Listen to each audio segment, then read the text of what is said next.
Hello, welcome to the stream. Poggers. Gay, no you gay. Um, yeah, we're reading the Disabled Times Well of Fish. Again, volume 3, chapter 102. And probably 3 and 4. Yeah, how's your day going? I'm doing good. The end. Poggers. Yeah, poggers. What's wrong with saying poggers, huh? Are you too Sigma for the pog? I'm gonna shut up now. Anyway, I have tea. My mic is too far away. Ow. Ow.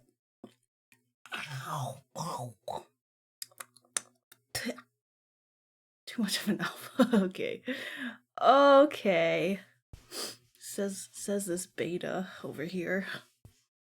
Anyway. Anyway, it's morning for me. I woke up 2 hours ago. So I'm a little bit tired. When am I not tired? Answer me that.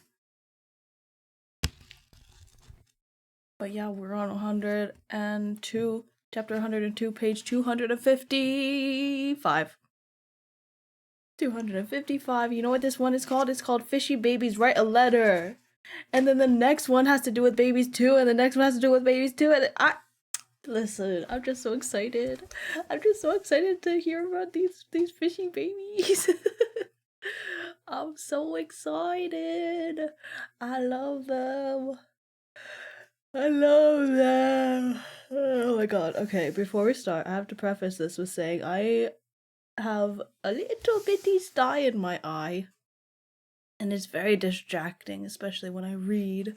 And it affects my vision a little bit because it's just like, oh, didn't expect that. And then my eye waters and then, yeah.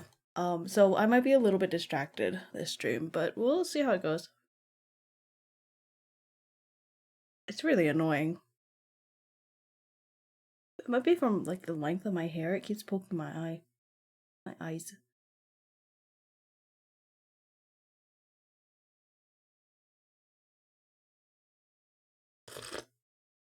Tea. Okay. Okay, I'm ready. Are you ready? Strap in. Strap in, bitches. Or get a strap or something. I don't know. Okay. Fishy babies write a letter. I'm excited. I need to chill. I really need to chill. Okay. Okay. Let me yawn one more time. Okay. For real this time. For real. The last line of main mission still hadn't been revealed yet, so Liu didn't have any tasks he had to run around completing. Where are we? What happened? Oh yeah, Prince Jing was jealous of the fucking dog. That's what happened. Okay. Prince Jing's manor was managed well by Wang Ji, and he didn't have much to do as the consort. He just had to educate the children every day and give Prince Jing some ideas from time to time. From this angle, life was still the way he liked it, and hadn't changed just because he became a consort. This was the kind of life he always wanted, and it was also a result of Prince Jing's doting. Always? You mean since you transmigrated? Or, like, always? Has he always wanted to be a consort? Even in modern times? Holy you, I bet you would. I bet you would. Prince Jing did whatever he asked. Chuanju's roast duck restaurant was open for him simply because he said he wanted to eat it. Now it had become a famous delicacy known far and wide, and even the Duke of Chang'an's son from the capital praised it wholeheartedly.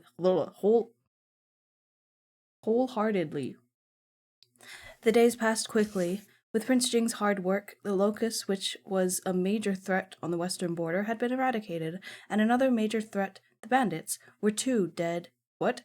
Were too dead or injured to cause any more trouble. Were too dead or injured. The western border was now stable, and there was much less chaos near the border. In the blink of an eye, the little fish babies turned 100 days old. Ah! They turned 100! 100 days old. Prince Jing held a grand celebration for them, just like a wedding. There was a huge banquet, and numerous guests were invited. A lively scene. After 100 days, Ye Qinghuan came to say goodbye. Ye Shizi had come to visit partially because the House of Chang'an wanted him to, and he'd asked the emperor especially for the time off. He'd helped Prince Jing a lot during the 100 days he'd been here. But since his wife was pregnant and the bandits Prince Jing was dealing with were pretty much gone, it was time to leave. Before he left, Prince Jing had a deep talk with Ye Shizi and told him that he wanted to write a letter of gratitude for him to bring back. Ye Qinghuan had a good relationship with Prince Jing. He agreed readily. When Prince Jing was writing the letter, Liu and Wang Ji came to visit with 2 children each in their arms. The human-shaped fish children had accepted reality and were living happily, except for Dabao, who still had his reservations. They ate and slept and pooped every day. Dabao, who just wanted to grow up, felt himself going numb. No matter how unhappy he was, all he could do was cry. But if he cried too much, his fish dad would start to feed him milk again, and Dabao hated drinking milk from the bottom of his heart. He missed the fragrant, sweet peach blossom pastry dearly. Unfortunately, he heard the wet nurse say that babies needed to drink milk for 6 months before they could eat other things. Davao used all his fingers and toes and still didn't manage to count 6 months, and he felt like the peach blossom pastry was getting further and further away. He didn't really get it, and he couldn't understand why his younger brothers accepted it so readily, especially Subao. That fish was never worried. Dabao was right next to Subao at the moment, and Subao, who was being held by their fish dad as well, was currently munching on his hands. Dabao admired him for that, and his baby instincts made him want to lift his own chubby fingers and shove them in his mouth. No, Dabao told himself repeatedly. I'm a responsible, older fish brother, and can't eat my hands like my younger brother is doing. But my mouth is itchy and I want to chew. Dabao, the most proper baby in the world, was holding himself back so much that he almost shed a tear. I can't handle this. Silva was enjoying munching away. When he found Dabao looking at him, the naive Subao smiled lazily and warmly at his older brother, smeared his drool all over Dabao's face, and went back to chewing on his fingies. Fingies! Again with the fingies.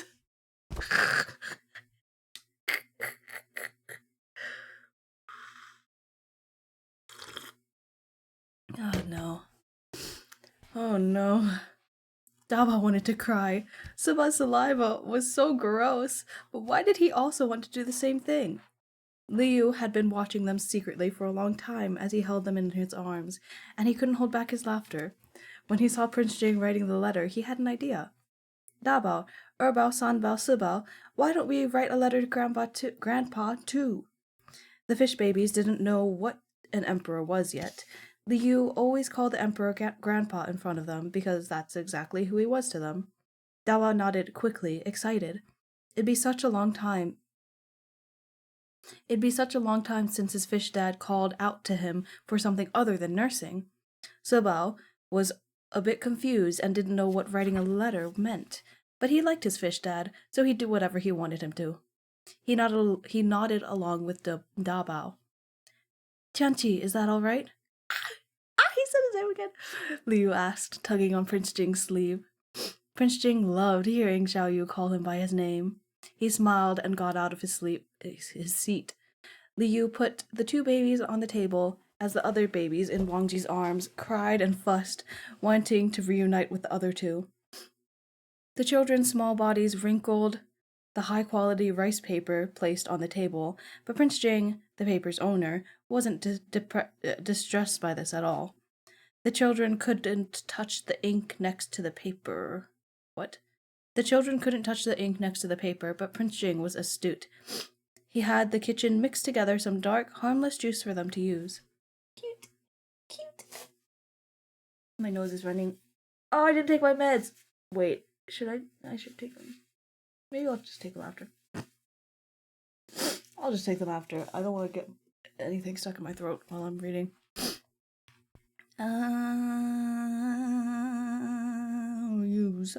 Liu, who had checked with the wet nurse beforehand, applied the juice on the baby's hands.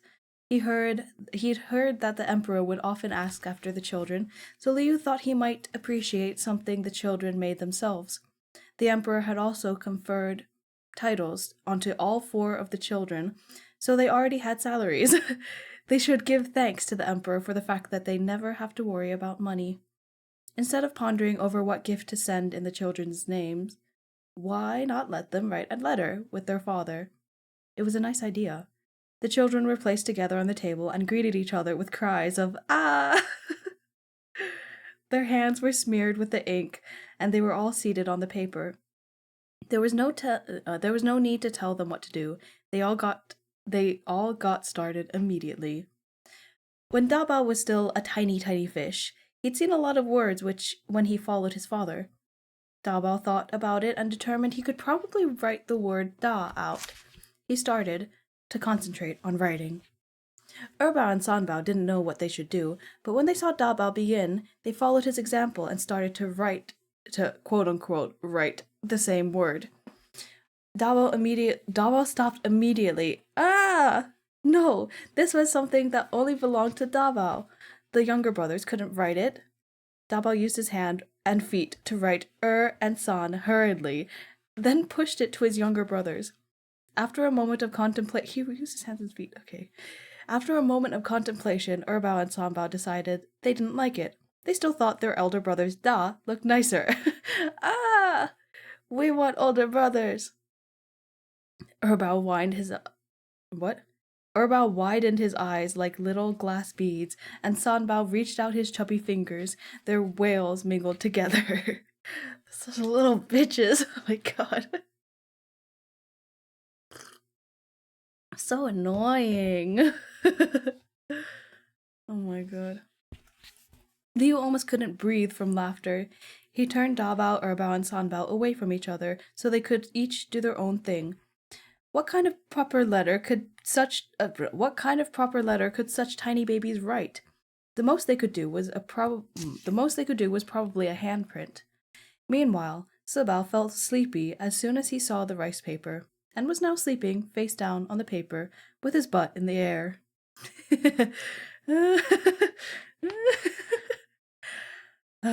Which one of them did this child resemble? In the end, Dabao finally wrote the da he remembered, and Erbao and Sanbao both left a handprint. Sabao was still sleepy and accidentally left half of his face for his grandpa because he got ink, quote-unquote ink, on his cheek. Liu carefully blew the children's letters dry, folded them, and handed it all to Prince Jing. The emperor won't be angry, right? He asked, worried. Oh, so cute! Shut up! There's an illustration on this next page and they're so cute! It's all what's happening right now with Leo and Prince Jing in the background, like, smiling and snickering at them. Oh my god. Oh my god, they're so cute. Look at the babies! Look at the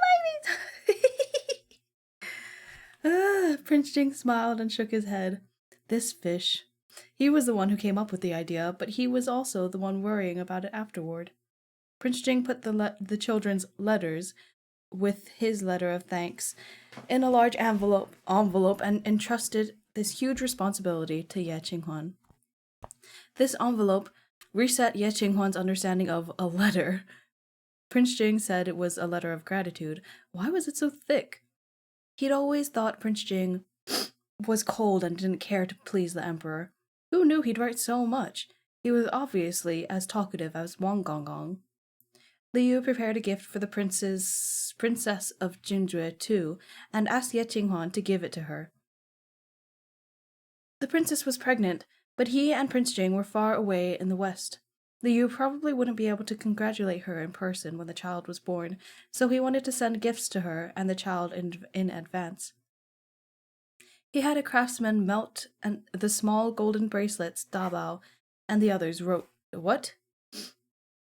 He had a craftsman melt the small golden bracelets Dabao and the others wore into a pretty lock charm that has a footnote. Lock charms are common gifts for children meant to lock their safety and good luck to them. Cute! What the fuck?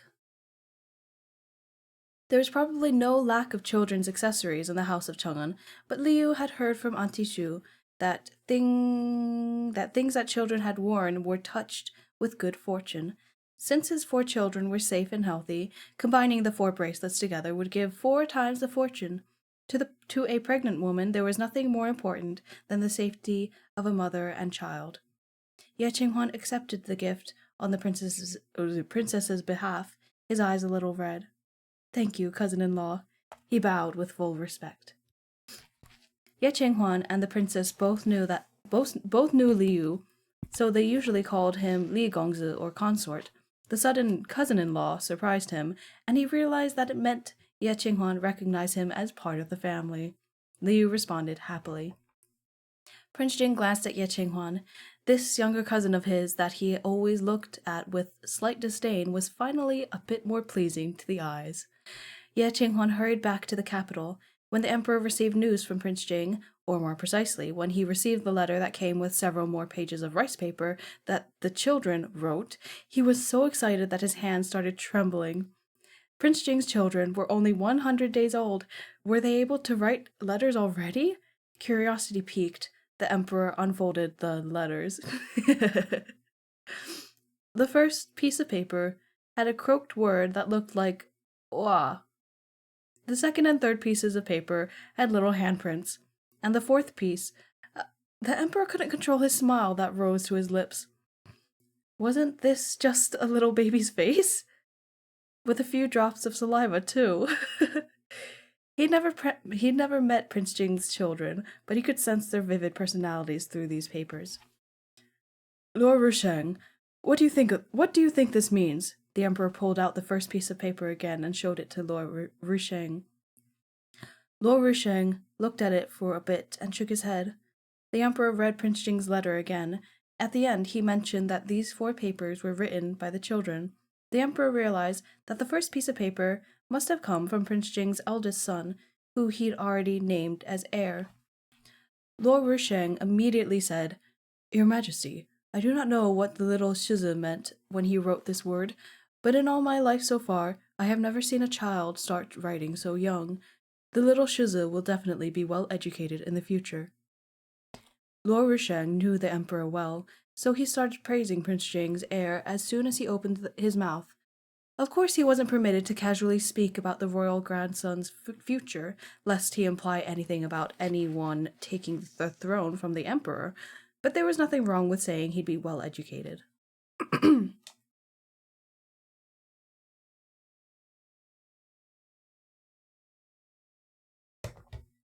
This resounding flattery hit the emperor in the right spot, and he felt at peace as he admired the awe.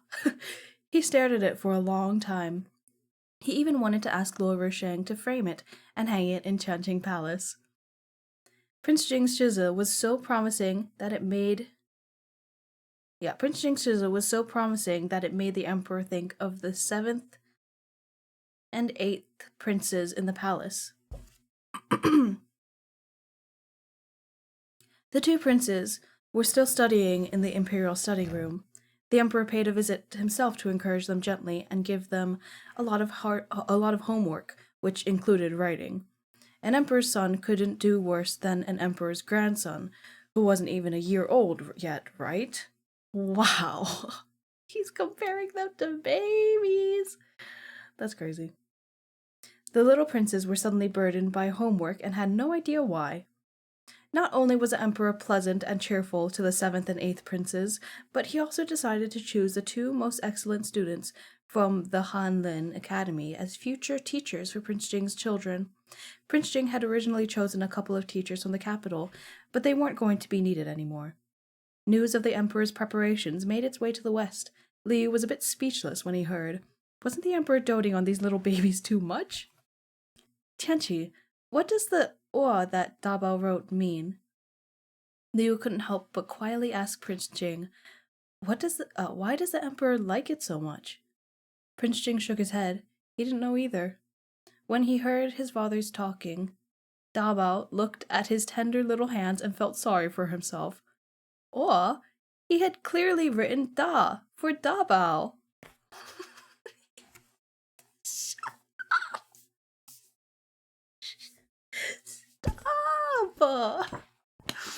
That's the end of that chapter.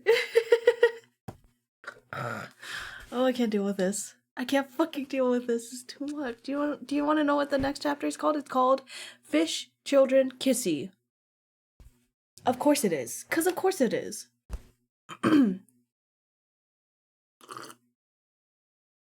Alright, some tea. I gotta clear my nose just a little bit. Just a little bit. Okay. My eyes feeling good. We're great. We're great. Sorry, that was loud. We're great. Oh, I can't deal with it. I can't. They're so fucking cute. I want to eat them. I want to, you know?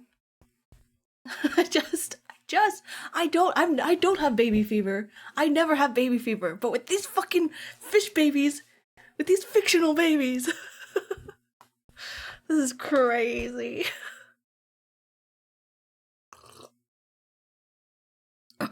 All right. Chapter 103. Fish, Children, Kissy. Page 265. The word Dabao had written so carefully turned out to be wrong. Dabao was unhappy. Even the peach blossom pastries that his fish dad put to the side when he was nursing didn't seem so fragrant anymore. Liu cared for the children very much, so he quickly realized Dabao was feeling off. He didn't know why, but usually spending time with his brothers helped him feel better when he was in a bad mood.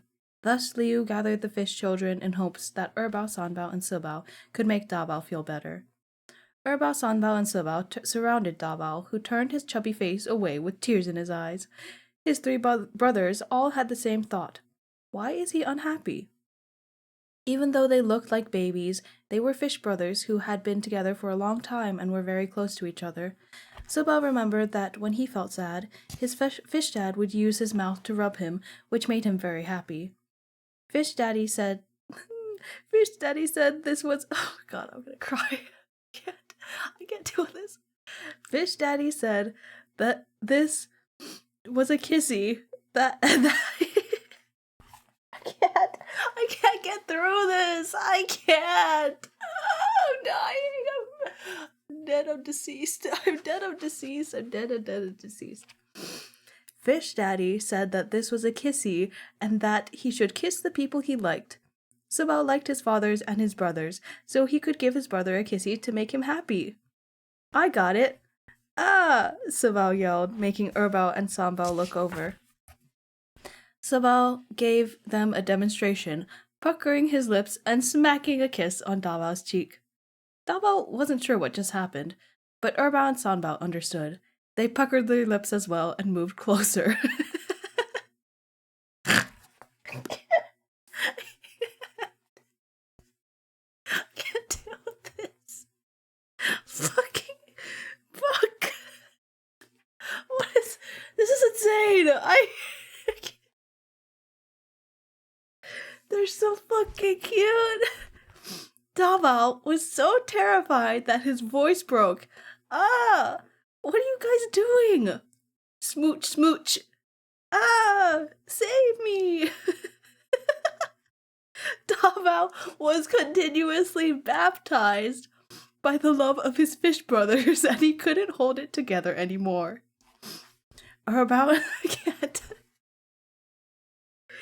Oh, this is truly sibling coded. I can't deal with this. I'm not crying. Erbao and Sanbao were all right with just kissing him, but Sibao was a weird one. It's It's just every sentence in this chapter. But Silva was a weird one. I can't deal with this. Okay, fine.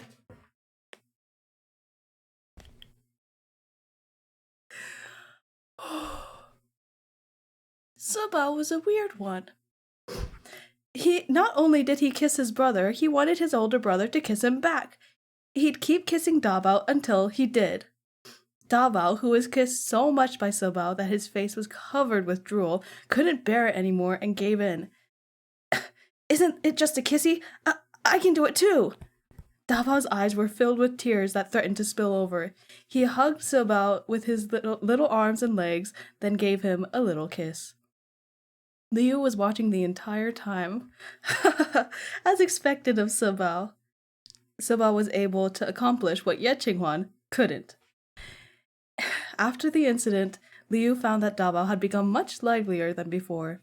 In the past, he usually stayed alone. He was just a baby, but he was always straight-faced and didn't mingle with others. Now, whenever he saw the other children, his arms and legs would start dancing. Oh, stop it! I'm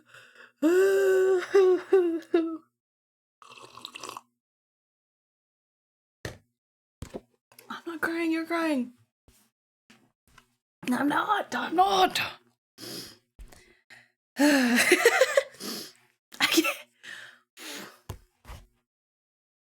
Gaga, we're coming to Kissy, said Erbao, Sanbao, and the happy Silbao. Dabao disdainfully shouted, "Ah, get away!" The boys were in chaos. Look, Tianqi, Liu said to Prince Jing, feeling accomplished. Children have to be together to be happy. The corner of Prince Jing's mouth twitched. From what he could see, Dabao wasn't happy, but he wasn't going to reveal that. The most important thing was to make Xiaoyu happy. Of course. Wu Tianchao was impeached for accepting bribes. He never committed any of the crimes himself, though, and just like every other time, someone under him took the blame instead. The emperor couldn't punish him directly, but had switched out the people around him. That left a bad taste in his mouth. I'm sorry. Why are we suddenly switching to this without even a scene break? Is this related? What the fuck?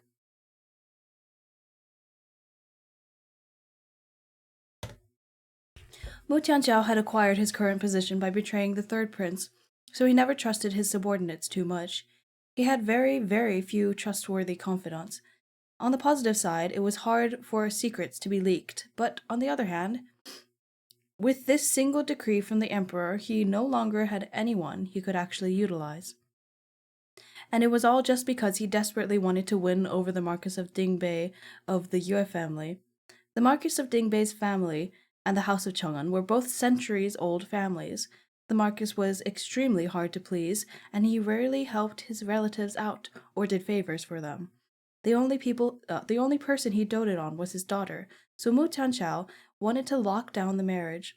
The Marquis of Dingbei and his daughter were true nobility and had a lot of experience, so Mu Tianchao couldn't win him over with a few petty tricks. He had to take some risks to convince Marquis Dingbei to help him out. Oh, I think I laughed too hard. My brain is buzzing.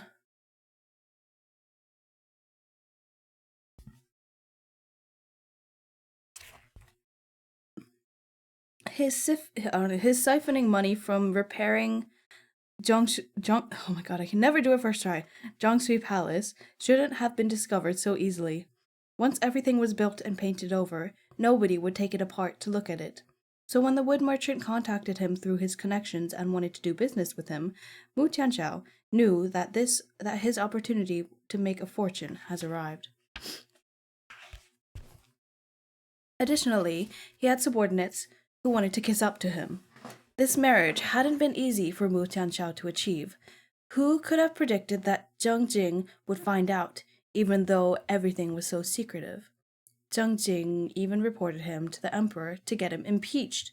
Wasn't he afraid of offending him? Mu Tianxiao remembered that when he was ordered to renovate Zhongsui Palace, Zheng Jing had taken him under his wing like he had for Prince Jing. He was kind and caring towards him, so Mu Tianxiao had assumed that he was someone who had a discerning eye, but he was actually quite ruthless and stabbed him in the back.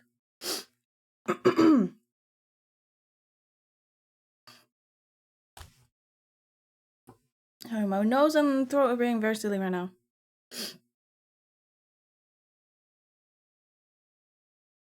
Mu Tianxiao wanted to get back at Zheng Jing, but firstly, he didn't have anyone to use, and secondly, Zheng Jing was an upright person. He was like a sheet of metal. He didn't have any weak spots for Mu Tianxiao to sink his teeth into. But no matter how ruthless Zheng Jing was, the emperor was more so. The decree the emperor issued seemed to preserve a lot of the six princes' dignity, since he wasn't given most of the blame and wasn't beaten. But his subordinates he had worked so hard to get were all gone. Mu Tianzhao hated the emperor, and he hated Zheng Jing even more. But this type of hate was the same as his background, feeble and powerless. Oh shit. He would rather have the emperor beat him a couple dozen times more. Tianzhao, it's just fewer people serving you. Mu Tianzhao's. Oh, wait, this is his mother, okay. Tianzhao, it's just fewer people serving you. Mu Tianzhao's mother, Consort Jiang, comforted him gently. Don't feel so bad. Why don't I give you some more maids? Since Mu Tianzhao's status had improved, there were people who had started trying to cling to Consort Jiang, so she had much more confidence when speaking to her son now. But her words almost made Mu Tianzhao laugh. He couldn't help but tremble slightly. How funny. His mother could wear silver and gold because of him, but she didn't know what he needed the most. Meanwhile, Empress Xiaohui had been dead for 20 years, but she was still able to protect Prince Jing. The House of Cheng'en, Empress Xiaohui's family, all supported Prince Jing so much. This was the difference between the empress and a palace servant.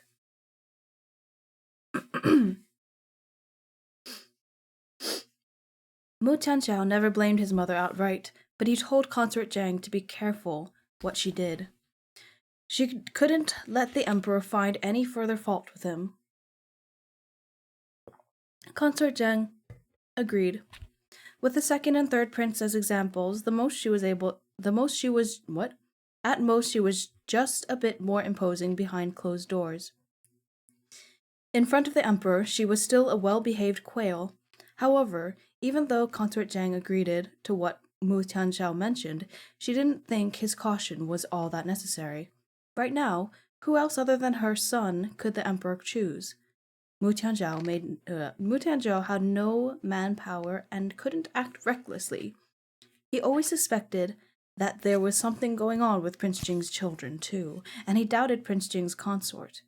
Mu Tianzhao had sent a confidant to the west to investigate, who told him that he had a plan to capture the consort, but there had been no further news. Mu Tianxiao was afraid that his confidant had disappeared, but he still hoped that he would actually find something to hold over Prince Jing, so he waited every day. But with a start, he realized that he had no time to relax when the emperor was visiting the imperial study and treating the 7th and 8th princes differently. Oh no.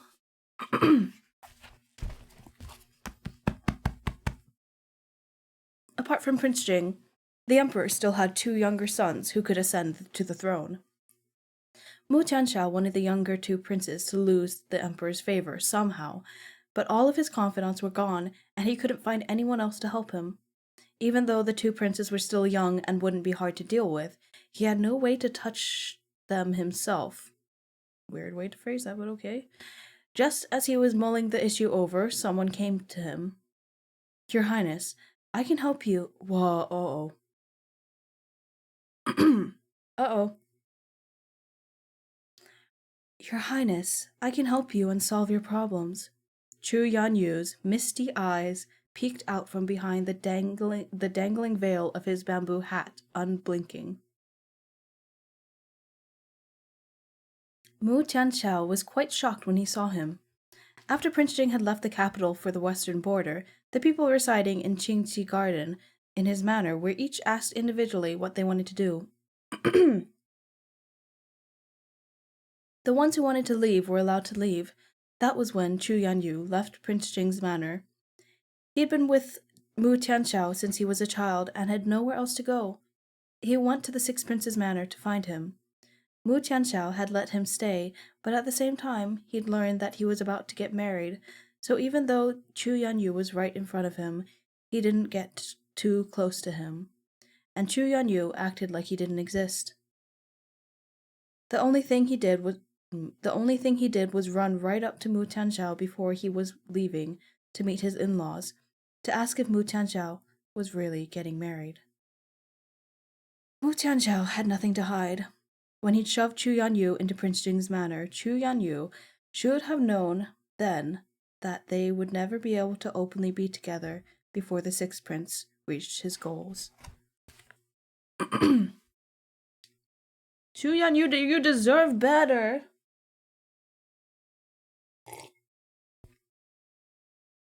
My boy.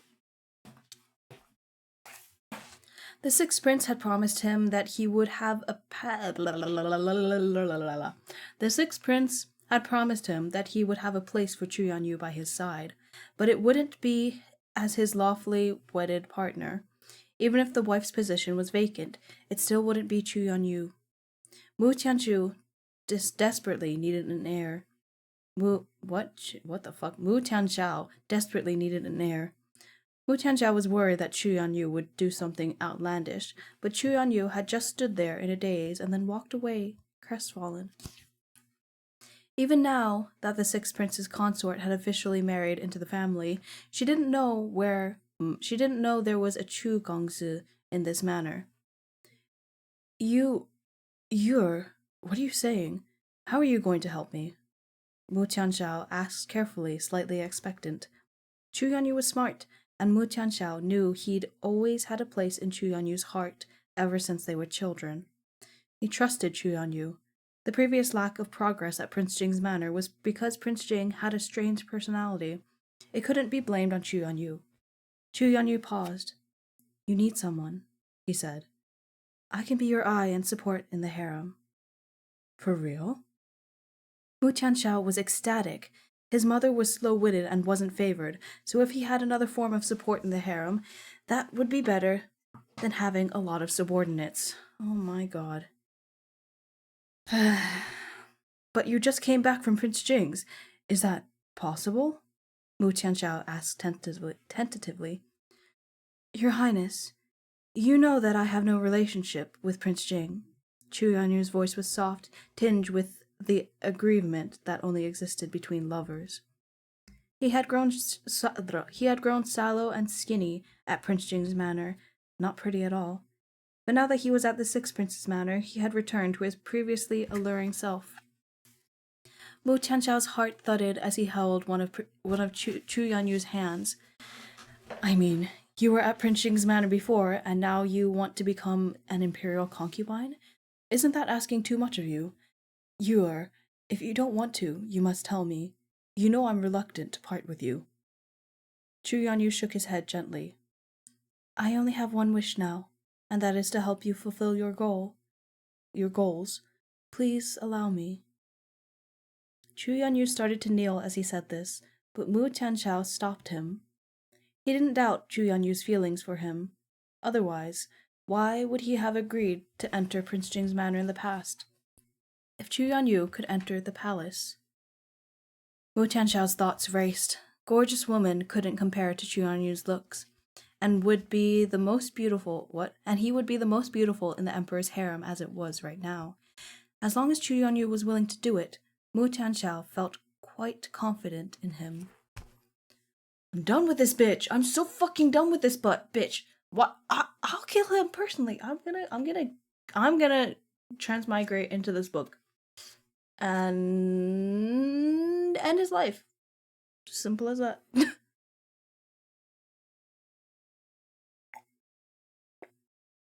Simple as that. Okay, where was I? Mu Tianxiao made up his mind. He helped Chu Yanyu up warmly, saying, "Come, get up. I'll leave it to you from now on, then." Chu Yanyu nodded. Through his veil, Mu Tianxiao couldn't see the through the veil. Mu Tianxiao couldn't see the slightly cryptic smile spreading across his face. "It's my duty to help you, Your Highness."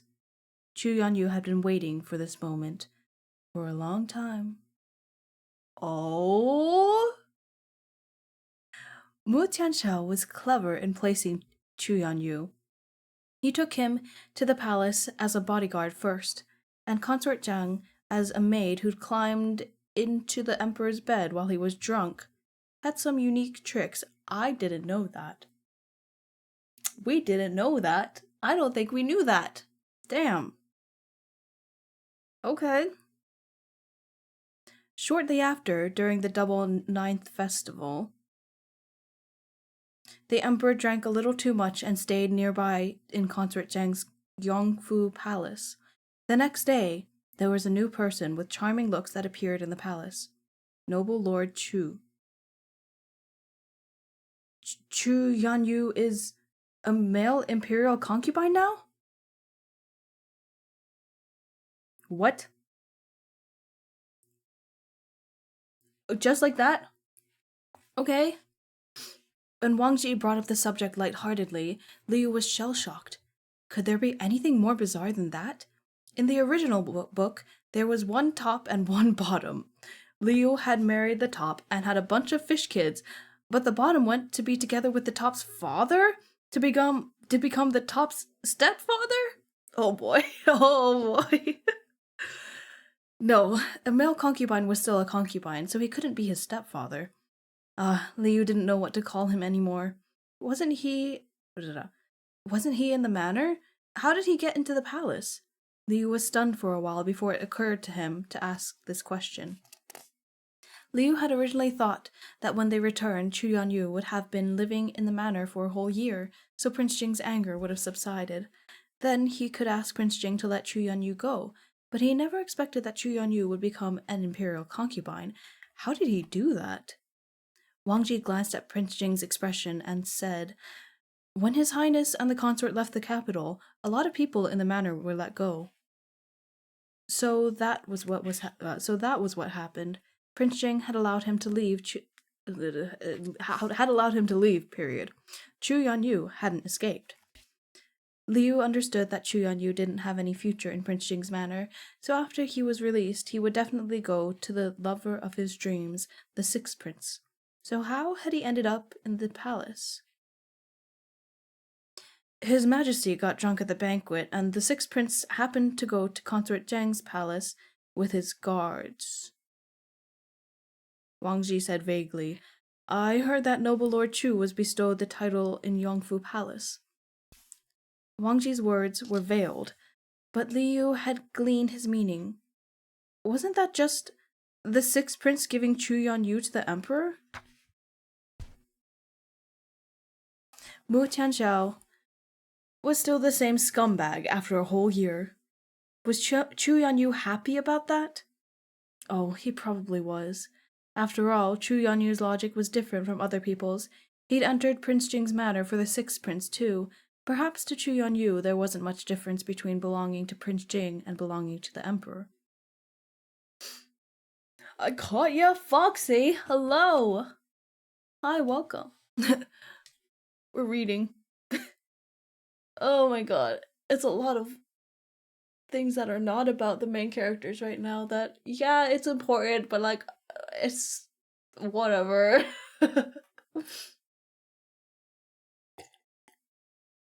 Alright. Where was I? Where the hell? Where was I? No. Liu's thoughts ran wild until he noticed that the children were listening, especially Sibao, whose eyes were flickering. Liu knew that they could understand and quickly covered their ears. Getting drunk and bestowing favor on someone, Grandpa was a bit irresponsible. The children shouldn't be led astray by this. At the same time, Liu was also worried about Prince Jing. He wasn't afraid that Prince Jing had fallen for Chu Yuanyu. That was impossible. But he was worried that this would affect Prince Jing's opinion of the emperor. As far as Prince Jing was concerned, and in the eyes of many others, the emperor held deep feelings for Empress Xiaohui. Would Prince Jing think that the emperor had failed his mother?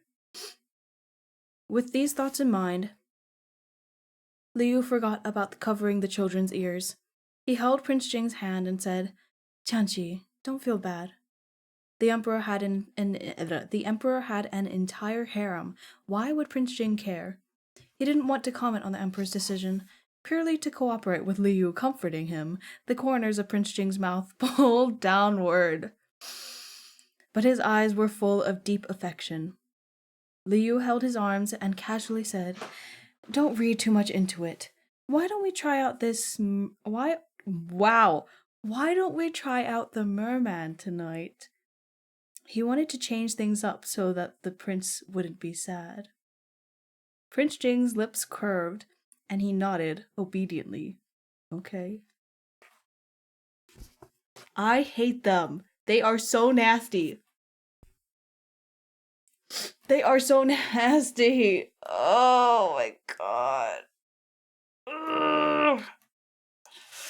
There's also an illustration on the next page with Liu comfort. Oh, sorry, Jesus Christ. With Liu comforting Prince Jing as in his merman form. So, yeah, that's crazy. After the Double Ninth Festival, the West had become colder. They couldn't heat up the rooms and prepare a large tub. If he wasn't mistaken, their family would probably be setting off soon.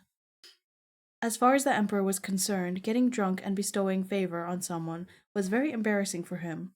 It was especially embarrassing that it had happened in his concubine's palace, and even more embarrassing that it was a man, one of his son's bodyguards at that. The emperor had to assume responsibility and take the man in. The emperor was quite ashamed. He had felt this annoyance before.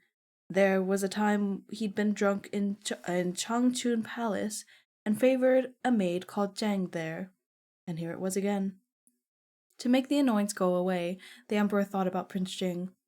When he had ordered Prince Jing to leave the capital, the emperor had spent several hours pondering the decision, but this time his mind had been made up for quite a while now, and he made the decision quickly.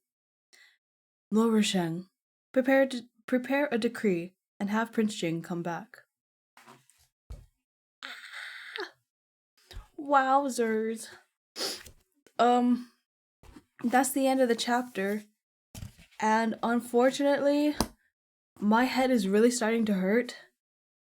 I don't know. I've been kind of if you've been keeping up with my Blue Sky, I've canceled like 2 streams this week. And I've been quite hurty all week. It's been raining a lot, so the air pressure has been whack. But yeah, I think we'll leave it here. I know it's only 2 chapters, but oh my god, my head is hurting. Gosh. Yeah, I need to lie down or something. I don't know. I need to chug like fucking ginger tea or some shit. But yeah, I'll take care of myself. It's not even been an hour. That's so sad. That's so sad. But yeah, we did get some great fishy nonsense in these chapters. Oh my god, I love them so fucking much. You know what it might be? What might be making my head hurt? 100 bits! Thanks for the bits. I'm not gonna lie, I don't really know what bits do. I'm gonna be so for real, I don't know what bits do. But thank you. Yeah. It might be why my head is hurting. It might be because I have my bangs pulled up in a clip so that it doesn't touch my eye because my eye is irritated. It just snowballs into that. Anyway, it all adds up. But yes, I shall be leaving you. Let me see. I doubt there's anybody to raid today. I doubt it. I'm streaming at a weird time, so yep, just Shoto and Kuro. I am not doing that. Okay, so yeah, we'll just end here. Sorry it's a short stream, and I didn't even preface that. How could I have known? I think I cried and laughed too much. It was so good. Talk soon, get some rest. Guess I'll rest. I'll be good. I am quite stressed this week though. I have a lot of things to complete, but it's fine. I'm fine. Also, I didn't take my meds before I started stream, so that could be a factor too. So, I'll take my meds and then go rest a bit. But yeah, I hope everyone else, if you need it, get some rest. If you don't, fuck you. I don't know. I don't know. Do what you do. Anyway. Stay safe. Have a good rest of your day. And wear a mask. Okay, bye.